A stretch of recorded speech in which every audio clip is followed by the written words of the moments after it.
Sasa mimi nataka kutoa ujumbe kwa serikali na kwa Chama cha Mapinduzi.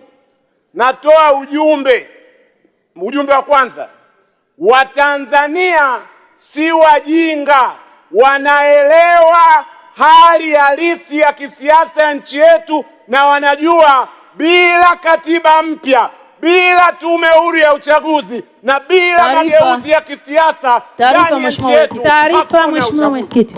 Mheshimiwa Mwenyekiti, taarifa. Mheshimiwa Ado, kuna taarifa. Mheshimiwa Esther Bulaya. Mheshimiwa, na shukuru tu kwa mchango wake Mheshimiwa Ado, mdogo wangu, na mimi nilikaa sana hapo. Naomba nikupe taarifa kwamba kwenye ilani ya Chama cha Mapinduzi chini ya mwenyekiti Daktari Samia Suluhu Hassan tumedhamiria ndani ya miaka hii mitano ya awamu ya 6 Watanzania watapata katiba mpya. Na ukimwangalia anavyozungumzia swala la katiba mpya amemaanisha, ndio maana kwenye ilani ya chama chetu tumeiweka. Naomba nikupe hiyo taarifa.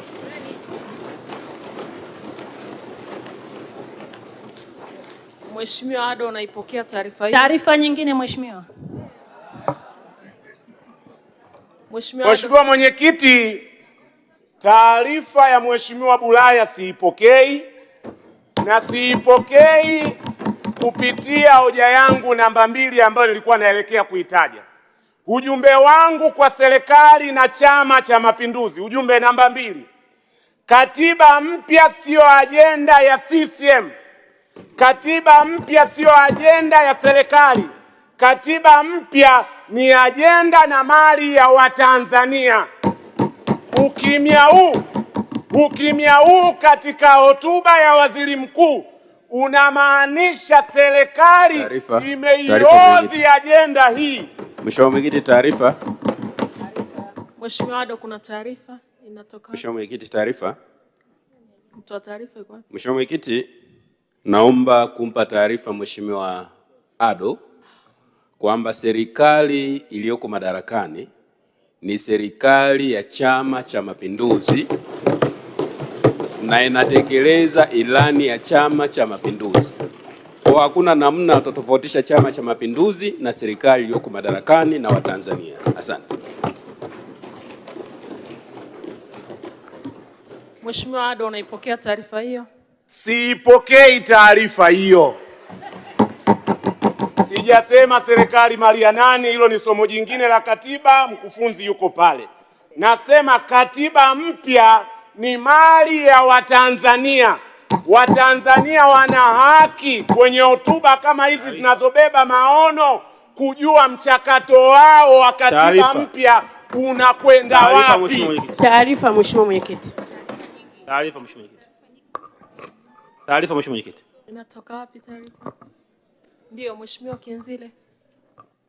Mheshimiwa Mwenyekiti, kwanza nakubaliana na Mheshimiwa mchangiaji kwamba katiba mpya ni mali ya Watanzania. Lakini pia namkumbusha mali za Watanzania ni pamoja na ardhi, fedha na vinginevyo. Na kwa sasa mwenye mkataba wa kuvisimamia ni serikali. Na serikali ya sasa ni ya CCM.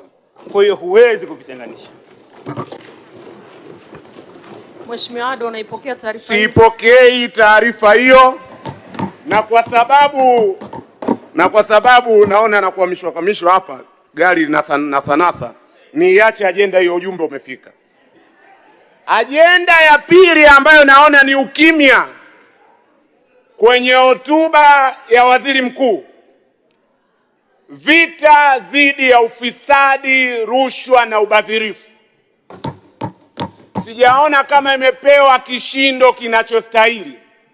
Mimi ninaamini Sokoine angefufuka leo, wala nisingepata shida kujua ajenda yake namba 1 ingekuwa ni ajenda gani. Ninafahamu. Mwenyekiti, taarifa. Taarifa Mwenyekiti. Mheshimiwa Mwenyekiti, niko hapa taarifa. Mheshimiwa Mwenyekiti, ningependa kumpa taarifa Ado kwamba unapozungumzia mtu ambaye tangu ameapa, tumemthibitisha kwenye bunge hili kwa kinywa chake, kwa vitendo, kuzungumzia masuala ya ufisadi na kukemea ubadhirifu na kukemea uzembe ni Waziri Mkuu Daktari Mwigulu Nchemba. Na kwenye hotuba yake Mheshimiwa Waziri Mkuu amesema serikali ya awamu ya 6 chini yake yeye kama msimamizi mkuu wa serikali atahakikisha wazembe, wabadhirifu watachukuliwa hatua na wananchi wa Tanzania waweze kupata maendeleo. Inawezekana mdogo wangu leo alikuwa hajajiandaa kuchangia. Mheshimiwa Ado, unaipokea taarifa hiyo? Siipokei taarifa hiyo. Mimi ninafahamu rejea ya uchambuzi, ni hotuba ya waziri mkuu. Ninaweza kukueleza waziri mkuu wapi amezungumzia juu ya rushwa na ufisadi. Alizungumzia ripoti ya CAG na commitment ya serikali. Kwa maoni yangu mimi, waziri mkuu hajatoa uzito unaostahili kwenye hotuba yake kwa ajenda ya rushwa na ufisadi.